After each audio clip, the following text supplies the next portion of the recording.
របៀបការពារតនន័យកុំឲ្យជន់គ្នាបាទឧទាហរណ៍ដូចឈ្មោះនេះជាដើមបើសិនបើខ្ញុំសរសេរឈ្មោះផ្សេងណាបាទខ្ញុំសរសេរឈ្មោះផ្សេងដូចនីតាអញ្ចឹងទៅវាផ្សេងបានធម្មតាប៉ុន្តែសរសេរឈ្មោះថាណូរ៉ាដែលមានស័ព្ទហើយហ្នឹងបាទគឺអត់ឲ្យវានឹង load warning មកយើងឬក៏ stop បាទយើងអាចមានពីរជំរឿបាទយើងដាក់ទៅមុខនេះក៏បានឬក៏ថាដាក់មិនឲ្យទៅមុខតទៅក៏បានអញ្ចឹងបាទទៅក្នុង Excel យើងធ្វើមិនអញ្ចឹងឡប់មកវិញខ្ញុំបាទលុបទៅលើ data validation ចេញទៅបាទដើម្បីឲ្យគ្នាយើងមើលបាទខ្ញុំ clear ចេញអស់ហ្មងទៅ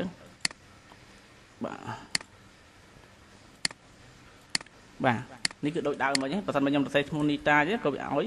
ក៏បានឬក៏សរសេរឈ្មោះណាក៏បានដែរបាទស្ទូតនេះក៏អត់អីណាប៉ុន្តែដើម្បីការពារគឺយើងselectមកជួរណាមួយដែលយើងចង់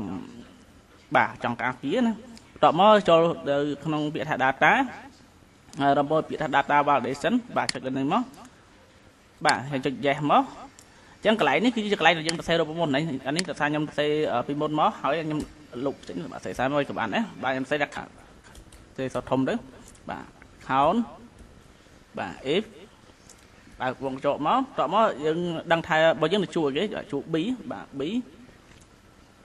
បាទចុច2មក B បាទក្តៀសទៀត B បាទលេខ2មកដោយសារ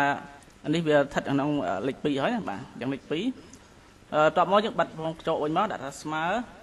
បាទស្មើ1បាទលើសពី1អត់បានទេតោះមកយើងចូលក្នុង alert message បាទ alert message នេះយើងដាក់ស្ទូតនេះហើយទៅបាទឬក៏យើងសរសេរជាព័ត៌មានអ្វីក៏បានដែលយើងអាចយល់បាន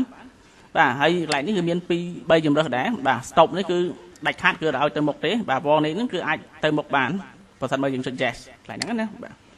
អូខេមកអញ្ចឹងឈ្មោះផ្សេងបាទសេមើលឲ្យនីតាឲ្យអត់បាទឲ្យណាវានឹង load